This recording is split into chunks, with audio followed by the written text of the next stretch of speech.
Hello, আবারও চলে আসলাম একটি নতুন ব্লগ নিয়ে আপনাদের সবার সামনে। আমি প্রিয়া উপস্থাপনা করছি ধানবাদ থেকে। গুড মর্নিং, নমস্কার বন্ধুরা। আশা করি আপনারা সবাই ভালো আছেন, সুস্থ আছেন। দেখুন আজকে আকাশের মেঘটা দেখুন, পুরো মনে হচ্ছে না পেঁজা তুলোর মেঘ। দুর্গাপুজো এসে গেছে, শরতের আকাশ অমনি মনে হচ্ছে না? আমার আজকে মেঘটা এত ভালো লেগেছে, তাই আপনাদের দেখাতে এসে গেছি। প্রিয়াংশু উঠে গেছে, এবারে রেডি করিয়ে নেব। ও ফ্রেশন আপ করিয়ে দিয়েছি। এই দেখুন, এই দেখুন, এই দেখুন, এই দেখুন, দেখুন লুকু লুকু করে গেছে। এই দেখি দেখি দেখি দেখি দেখি প্রিয়াংশু ওখানে মাকড়সা থাকে। হ্যাঁ, তাহলে বাবা নমো করবে সবাইকে। নমো নমো, গুড মর্নিং বলে দাও। হ্যাঁ, এদিকে তাকাও মা।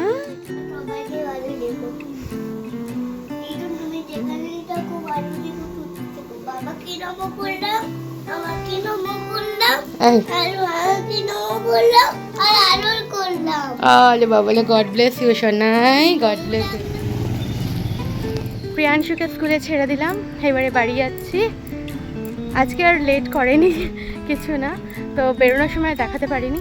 যাই হোক, সাথে থাকুন, বাড়ি যাই, তারপরে আবার অনেক কথা হবে, অনেক গল্প হবে আপনাদের সাথে। বাড়ি এসে গেছি, হাত পা ধোয়া হয়ে গেছে, এবারে কাজ শুরু করে দিতে হবে। যে বিছানা গুছাবো, শুধু ঘর ঝাড় দিয়ে ঘরটা মুছে নিয়েছিলাম সকালে উঠে, এখন আমার এইটা বাকি আছে। আপনারা ভাববেন যে এটা কিরকম বাসি বিছানা ওঠায়নি করেনি, কিছু করার নেই। বাচ্চা থাকলে না অনেক কিছু কাজ এদিক ওদিক করতে হয়, ওকে আমি ডিস্টার্ব করতে চাই না। ও ঘুমিয়ে গেছিলো, এবারে করে নিচ্ছি। আর আপনারা ভালো করেই জানেন, অ্যাট লাস্ট যখন সব কাজ হয়ে যাবে, রান্নাঘর থেকে নিয়ে আবার একবার ঝাঁটিয়ে দিই। আর ধানবাদে থাকাকালীন আমি এই জিনিসটা বুঝেছি, প্রচুর কয়লার নোংরা, প্রচুর কয়লার গুঁড়ি জায়গায় জায়গায়, তো ওই জন্য করতে হয় সবসময়। বিছানাটা এবারে ভালো করে গুছিয়ে নিই। যে প্রিয়াংশুর জিরাফটা ও বানিয়ে রেখে গেছে, তো ওটাকে সরিয়ে রাখলাম চেয়ারের উপরে। আবার আমি ভালো করে বিছানা গুছিয়ে ওর জিনিসটা ওর মতনই সুন্দর করে ওখানেই রেখে দেবো। আজকে দরজাটা আমি মেন দরজাটা খুলে রেখেছি এই কারণেই, কারণ জলটা চালিয়ে এসেছি, মানে যেখানে রেন্টে থাকি সেখানে নিচে আমাদের জলটা কালকে বিকালেও ভরা হয়নি, আর আজকে সকালেও ভরা হয়নি এখনও অবধি। তাই ভাবলাম আমার তো পুরো সরু হয়ে গেছে, জল যখন তখন বন্ধ হয়ে যাবে, আগে জলটা চালিয়ে নিই। তাই জলটা চালিয়ে রেখে দরজাটা খুলে রেখেছি, যে আর আমাকে যেতে হবে ছুটে গিয়ে জলটা বন্ধ করে আসতে হবে। ততক্ষণে এই বিছানাটা গুছিয়ে নিচ্ছি। বিছানাটা প্রায় গুছানো হয়ে গেল, প্রিয়াংশুর জিরাফটা আবার রেখে দিলাম সুন্দর করে। এরপরে চলে যাচ্ছি মাছের ঝোল বানাবো বলে মাছটা ফ্রিজ থেকে বার করে আনি। বার করে নিয়ে এসে গেছি, রান্নাঘরে এসে জল দেবো, একটুখানি বরফটা জল দিয়ে মানে সরিয়ে নেব, সরিয়ে নিয়ে তারপরে জল দিয়ে রাখবো, তারপরে হাতটা ধুয়ে নেবো ভালো করে সাবান দিয়ে।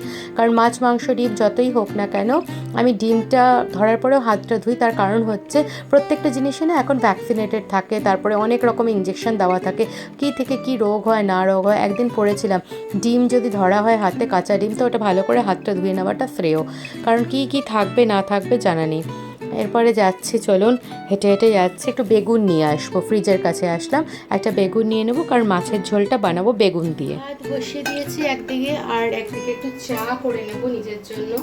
একটু চা খাবো, একটু চা চা মন করছে, তাই জন্য অল্প একটুখানি দুধ নিয়ে দেখা যাক। দুধটা না দুদিন আগে থেকে কাটা আছে, জানি না এটা ছানা হয়ে যাবে না কি হবে। আপনারাও আছেন, আপনারাও দেখবেন যে কি হবে না হবে।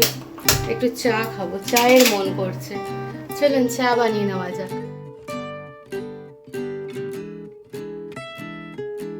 চাটা হোক, আমি তার সাথে সাথে আরেকদিকে বেগুনটা কেটে নেব। চাটা হতে থাকুক, কারণ চা হাতে একটু টাইম লাগবে। সেই টাইমটা ব্যস্ত না করে চালটা 1 ফুট করে আমি বন্ধ করে দিয়েছি।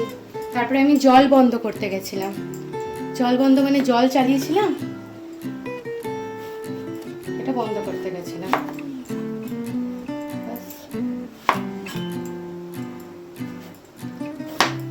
বড়ি দিয়ে বেগুন দিয়ে সুন্দর করে বানাবো মাছের ঝোলটা, দুবেলার।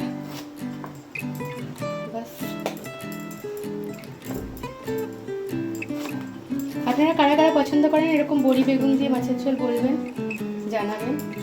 ফটাফট করে বেগুনটা কেটে নিই, মানে বাদ বাকি যেটুকু বেগুন আছে ওটা ডুবো ডুবো করে কেটে আপনাদেরকে দেখিয়ে দিচ্ছি বাটিটায়। এই দেখুন আমার বেগুন কাটা হয়ে গেছে। দেখে নেওয়া যাক, দুধটা ফেটেছে, ঠিক আছে। না বাবা, আমার কপাল আজকে ভালো, দুধটা ফাটেনি, চা হয়ে গেল। একটু মুড়ি দিয়ে চা খাবো, কতদিন খাই না। আমার তো ফেভারিট খাবার আপনারা জানেন মুড়ি। করবি না, দেখছেন দেখুন পড়ে গেল, একটু ছুরিটা ধুতে গেল ততক্ষণে পড়ে গেল। কাজ বাড়ানো ছাড়া কোনো কাজ নেই, হয়েই থাকে, একটা কাজ করতে গিয়ে একটা কাজ হবেই। যাই হোক, হয়ে তো গেল চাটা, টেনশন ফ্রি। এখন একটুখানি মুড়ি চা খেয়ে নেব আরামে বসে, তারপরে রান্নার দিকে আবারও আসবো। চাটা ছেঁকে ফেলি, তাই না বলুন? হয়ে তো গেছে। আচ্ছা, আদা টাদা কিছু দিলাম না, সিম্পল একটু করে নিলাম, চা ছেঁকে ফেলছি। আপনারা কারা চা খেতে ভালোবাসেন আসুন তো আমার সাথে গল্প করবেন, আর চা খাবো আমরা। চিন্তা করবেন না, অল্প চা হলেও কিন্তু আপনাদের সাথে আমি শেয়ার করে খাবো। এসে গেছি চা মুড়ি, চলুন খাই আর আপনাদের সাথে জমি আড্ডা দিই। सोचो हम कितने मजबूर थे, जो ना करना था वो कर गए, पीछे मुड़ के जो देखा जरा, अपने हालात से डर गए, अपने हालात से डर गए। তাহলে কেমন লাগলো মিস্টার মুখার্জির গান? জানাতে কিন্তু ভুলবেন না আমাকে কমেন্টে, একটু একটু করে গান আপনাদের শোনাই। এইগুলো না পোস্তর বড়ি, এই পোস্তর বড়ি দিয়েই করবো।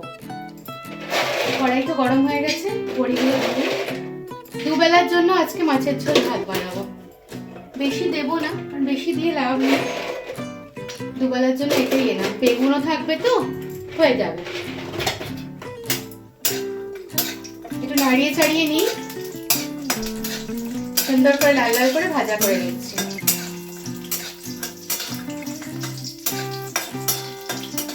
বড়িগুলো তো প্রায় লাল লাল করে ভাজা হয়ে যাচ্ছে, তাই আমি বড়ির ডাব্বাটা রেখে দিলাম জায়গায়। লাল লাল করে, বেশি লাল করব না যে একেবারে পুড়ে যেতে না যায়, কিছুটা লাল করে ভেজে নিয়ে উঠিয়ে নেব। উঠিয়ে নিয়ে ওই তেলটার মধ্যে আমি একটু নুন দিয়ে দেবো, মাছগুলোকে ভাজা করে নেব। নুন এই জন্যই দিই, মাছগুলো চিটে যায় না, মাছগুলো ভালোভাবে ভাজা হয়। আর যদি নুন কম ঢোকে না মাছের মধ্যে, তো মাছগুলো ভালো মতন ভাজাও হয়ে যাবে, নুনটা ঢুকে যাবে, তাই জন্য নুনটা দেওয়া হয়। মা এটা আমার মা এটা শিখিয়েছিল যে নুন দিয়ে, তেলটায় নুন দিয়ে তারপরে মাছ ছাড়বি, যে অল্প পরিমাণ যদি নুনও লাগে তো মাছের মধ্যে ঢুকে যাবে। আমার না আছে কালো জিরা বাড়ন্তি, কালো জিরা দিতে হয় ঝোলটাতে, আমি তাই বাড়ন্তি, তাই জন্য আমি গোটা জিরাই দিলাম, মানে যেটাকে সাদা জিরা বলা হয়, দিলাম। আর বেগুনগুলো দিয়ে নাড়াচাড়া করে নিলাম, হলুদ দিলাম, একটু টমেটো কেটে দিয়ে দেবো, নুন মিষ্টি দিয়ে ভালো করে নাড়াচাড়া করে একটু ঢাকা দিয়ে দেবো।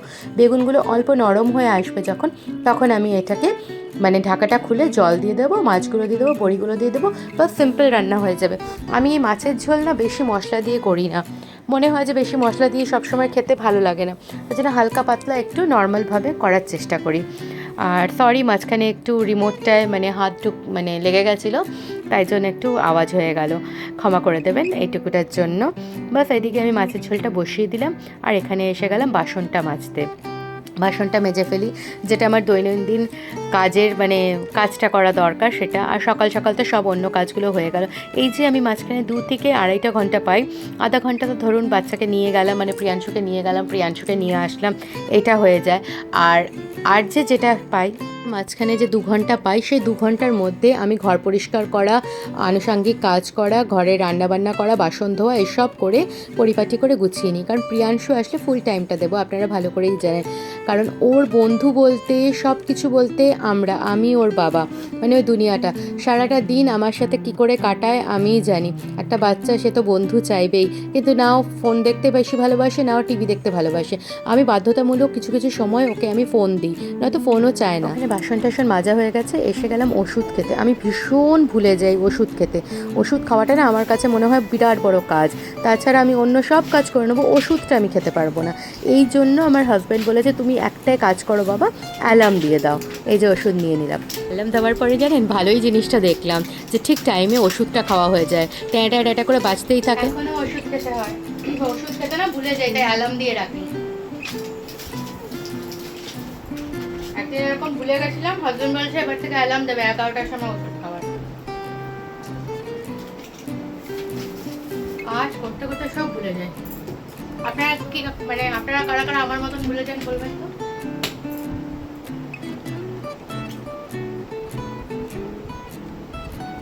একটা ওষুধ এমনি খেতে হয়, আর এই ওষুধটা চিবিয়ে চিবিয়ে যেটা সেটা ভিটামিন সি। চলুন, মাছের ঝোলটা হয়ে গেছে মনে হয়, মাছের ঝোল প্রায় কমপ্লিট। এবার ঘর তো পরিষ্কার করিনি, আরেকবার ঝাড় দিয়ে স্নানটা করে বেরিয়ে যাবো প্রিয়াংশু আনতে। চল, ঝাড় ঠাড় দিয়ে আমি স্নানে চলে গেছিলাম, একেবারে স্নান টান করে রেডি হয়ে বেরিয়ে গেছি। এখন চুল টুল ভালো করে আঁচড়ে নেবো, ঘর দুয়ার বন্ধ করব, বন্ধ করে চলে যাব প্রিয়াংশুবাবুকে আনতে। আমিও ওয়েট করে থাকি, আমি না ভীষণ মিস করি এই টাইমটা। যখন থাকে মনে হয় একটু কোথাও যাক, তাহলে ঘরের কাজগুলো করতে পারবো, আর যখন থাকে না মনে হয় কতক্ষণে ও ঘরে আসবে। আমার ঘরে এনে মনে হয় প্রাণ ফিরে আসবে, কত কথা হবে, গল্প হবে, হুল্লোড় হবে, মজা করব। বেরিয়ে পড়লাম, প্রিয়াংশুকে আনতে যাচ্ছি। বাস এই টাইমটাই একটু নেচারের উপভোগ করে নিন আপনারা আমার সাথে। রোদ ছায়া হচ্ছে, এক ফোঁটা বৃষ্টি পড়লো, হয়তো বৃষ্টি হতে পারে। ঘরে এসে গেলাম, হাত পা ধুয়ে ফ্রেশ হয়ে গেলাম, চেঞ্জ করে নিলাম। এবারে প্রিয়াংশুবাবু ললিপপ খাবেন বললো, ও ললিপপ খাক, রেড ললিপপ। তারপরে একটু খেলাধুলা করুক, তারপরে তো স্নান টান খাওয়া দাওয়া। প্রিয়াংশু একটু ব্যস্ত আছে, নিজের কপিটা সরিয়ে রাখছিল, ততক্ষণে আমি জলটা ভরতে এসে গেছি ঘরটা নিয়ে। জলটা ভরে আমি ওকে দিয়ে দেবো। প্রিয়াংশু আসছে, ঠাকুরের জল দিবে, ভালো করে তুলসী গাছে 2 হাত দিয়ে ধরবে, 2 হাত দিয়ে ধরো, নত পড়ে যাচ্ছে, 2 হাত দিয়ে ধরে দেবে, পুরো জলটা দিয়ে দাও। একটু রোদে কিরকম শুকিয়ে গেছে, বাপরে বাপ।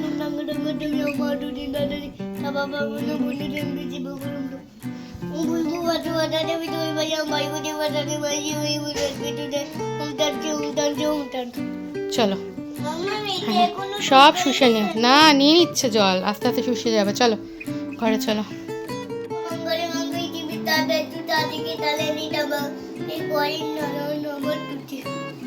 বাংলা টুন্ডা মাগা তুলি পুচিতি মা পাবো দেবী নঙ্গল মেতে তার বাগা টুটা পেটা বিটা বুদিটা টবে দিবা দিদুন তুমি দেখানে ডাকো ভালো দেখো টুটু দেখো।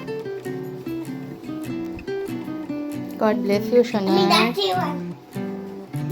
মা তুমি যেখানেই থাকো ভালো থেকো, সুস্থ থেকো মা। এসে গেছি, এরপরে ভাত খেয়ে নেব, আগে প্রিয়াংশুকে খাইয়ে নেব, তারপরে আমি খাবো। এই যে ঝোলটা নিয়ে নেব, দেখি আজকে প্রিয়াংশু কেমন বলে। মাছের ঝোল নিয়ে নিই প্রিয়াংশুর জন্য, মাছ, বেগুন, একটু বড়ি খেতে ভালোবাসে, বড়ি নেব কয়েকটা। এই যে নিয়ে নিলাম। আজকের ব্লগটা তাহলে আমি এখানেই শেষ করছি। আপনারা সবাই সুস্থ থাকবেন, ভালো থাকবেন, আর থ্যাংক ইউ এত ভালো ভালো কমেন্ট করার জন্য। টাটা। এই পর্যন্তই, কালকের অপেক্ষা করুন, কালকে দারুণ ব্লগ আসবে, ঠিক আছে?